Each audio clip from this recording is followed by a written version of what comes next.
A pretty after-dinner speech for $1 billion. When on the evening of December 12, 1900, some 80 of the nation's financial nobility gathered in the banquet hall of the University Club on Fifth Avenue to do honor to a young man from out of the West, not half a dozen of the guests realized they were to witness the most significant episode in American industrial history. J. Edward Simmons and Charles Stewart Smith, their hearts full of gratitude for the lavish hospitality bestowed on them by Charles M. Schwab during a recent visit to Pittsburgh, had arranged the dinner to introduce the 38-year-old Stillman to Eastern Banking Society. But they didn't expect him to stampede the convention. They warned him, in fact, that the bosoms within New York stuffed shirts would not be responsive to oratory, and that if he didn't want to bore the Stillmans and Harrimans and Vanderbilts, he had better limit himself to 15 or 20 minutes of polite vaporings and let it go at that. Even John Pierpont Morgan, sitting on the right hand of Schwab, as became his imperial dignity, intended to grace the banquet table with his presence only briefly.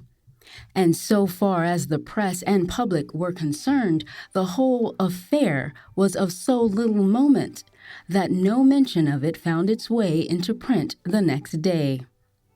So the two hosts and their distinguished guests ate their way through the usual 7 or 8 courses. There was little conversation, and what there was of it was restrained. Few of the bankers and brokers had met Schwab, whose career had flowered along the banks of the Monongahela, and none knew him well. But before the evening was over, they and with them Money Master Morgan were to be swept off their feet, and $1 billion baby, the United States Steel Corporation, was to be conceived. It is perhaps unfortunate, for the sake of history, that no record of Charlie Schwab's speech at the dinner table ever was made. It is probable, however, that it was a homely speech, somewhat ungrammatical, for the niceties of language never bothered Schwab, full of epigram and threaded with wit. But aside from that, it had a galvanic force and effect upon the 5 billions of estimated capital that was represented by the diners.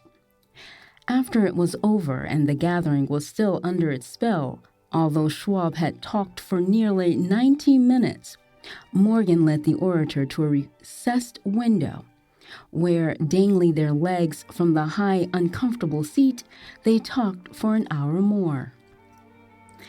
The magic of the Schwab personality had been turned on full force, but what was more important and lasting was the full-fledged, clear-cut program he laid down for the aggrandizement of steel. Many other men had tried to interest Morgan in slapping together a steel trust after the pattern of the biscuit, wire and hoop, sugar, rubber, whiskey, oil, or chewing gum combinations. John W. Gates, the gambler, had urged it, but Morgan distrusted him. The Moore boys, Bill and Jim, Chicago stock jobbers who had glued together a match trust and cracker corporation, had urged it and failed. Elbert H. Gary, the sanctimonious country lawyer, wanted to foster it, but he wasn't big enough to be impressive, until Schwab's eloquence took J.P. Morgan to the heights from which he could visualize the solid results of the most daring financial undertaking ever conceived. The project was regarded as a delirious dream of easy money crackpots. The financial magnetism that began a generation ago to attract thousands of small and sometimes inefficiently managed companies into large and competition-crushing combinations had become operative in the steel world through the devices of that jovial business pirate, John W. Gates. Gates had already had formed the American Steel and Wire Company out of a chain of small concerns, and together with Morgan had created the Federal Steel Company. But by the side of Andrew Carnegie's gigantic vertical trust, a trust owned and operated by 53 partners, those other combinations were picayune. They might combine to their heart's content, but the whole lot of them couldn't make a dent in the Carnegie organization, and Morgan knew it. The eccentric old Scot knew it too. From the magnificent heights of Skibo Castle, he had viewed, first with amusement and then with resentment, the attempts of Morgan's smaller companies to cut into his business. When the attempts became too bold, Carnegie's temper was translated into anger and retaliation. He decided to duplicate every meal owned by his rivals. Hitherto, he hadn't been interested in the wire, pipe, hoops, or sheet. Instead, he was content to sell such companies the raw steel and let them work it into whatever shape they wanted. Now, with Schwab as his chief and able lieutenant, he planned to drive his enemies to the wall. So it was that in the speech of Charles M. Schwab, Morgan saw the answer to his problem of combination. A trust without Carnegie, giant of them all, would be no trust at all, a plum pudding, as one writer said, without the plums. Schwab's speech on the night of December the 12th, 1900, undoubtedly carried the inference, though not the pledge, that the vast Carnegie enterprise could be brought under the Morgan tent. He talked of the world future for steel, of reorganization for efficiency, of specialization, of the scrapping of unsuccessful mills and concentration of effort on the flourishing properties, of economies in the ore traffic, of economies in overhead and administrative departments, of capturing foreign markets. More than that, he told the buccaneers among them wherein lay the errors of their customary piracy. Their purposes, he inferred, had been to create monopolies, raise prices, and pay themselves fat dividends out of privilege. Schwab condemned the system in his heartiest manner. The short-sightedness of such a policy, he told his hearers, lay in the fact that it restricted the market in an era when everything cried for expansion. By cheapening the cost of steel, he argued, an ever-expanding market would be created. More uses for steel would be devised, and a goodly portion of the world trade could be captured. Actually, though he did not know it, Schwab was an apostle of modern mass production. So the dinner at the University Club came to an end. Morgan went home to think about Schwab's rosy predictions.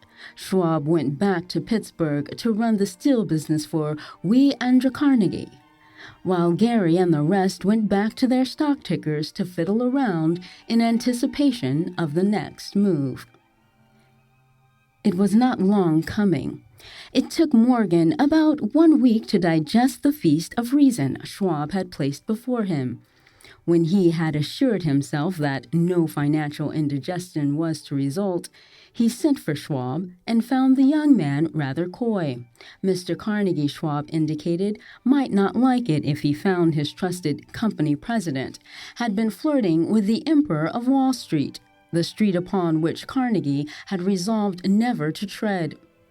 Then it was suggested by John W. Gates, the go-between, that if Schwab happened to be in the Bellevue Hotel in Philadelphia, J.P. Morgan might also happen to be there. When Schwab arrived, however, Morgan was inconveniently ill at his New York home, and so, on the elder man's pressing invitation, Schwab went to New York and presented himself at the door of the financier's library.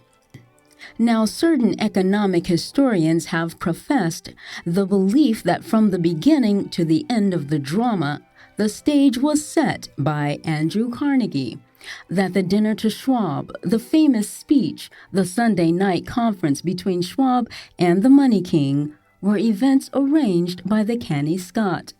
The truth is exactly the opposite.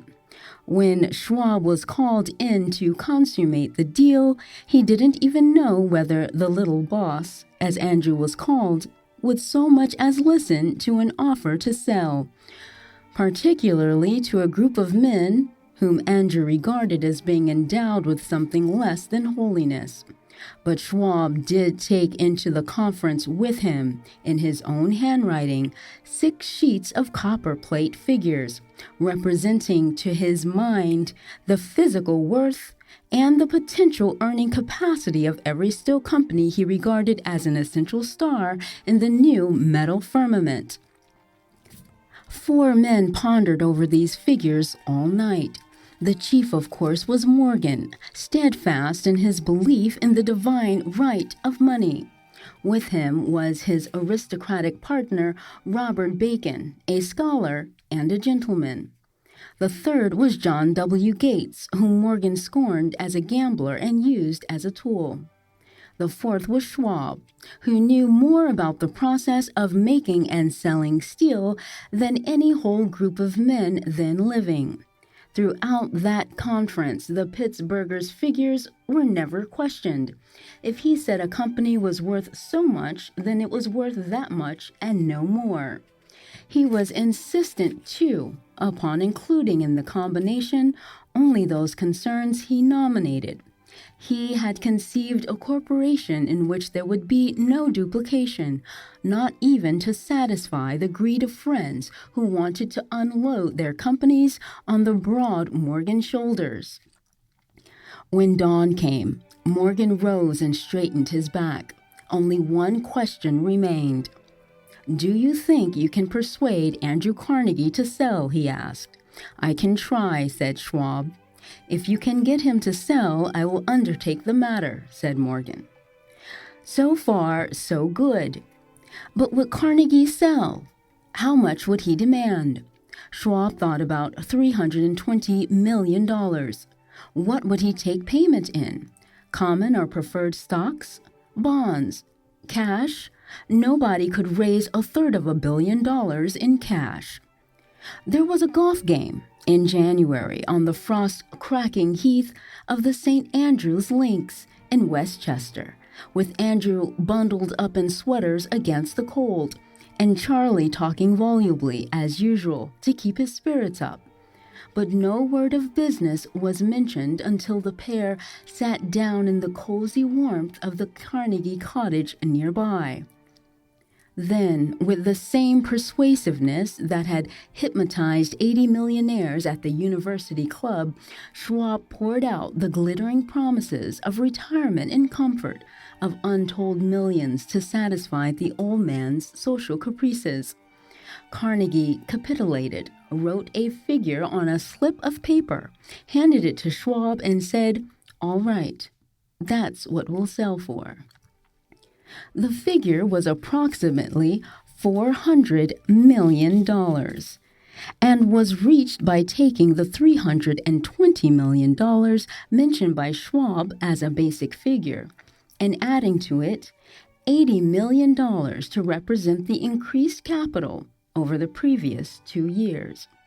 Later, on the deck of a transatlantic liner, the Scotsman said ruefully to Morgan, "I wish I had asked you for $100 million more." "If you had asked for it, you'd have gotten it," Morgan told him cheerfully. There was an uproar, of course. A British correspondent cabled that the foreign steel world was appalled by the gigantic combination. President Hadley of Yale declared that unless trusts were regulated, the country might expect an emperor in Washington within the next 25 years. But the able stock manipulator, Kane, went to work of shoving the new stock at the public so vigorously that all the excess water, estimated by some at nearly $600 million, was absorbed in a twinkling. So Carnegie had his millions, and the Morgan Syndicate had $62 million for all its trouble, and all the boys from Gates to Gary had their millions. The 38-year-old Schwab had his reward. He was made president of the new corporation and remained in control until 1930.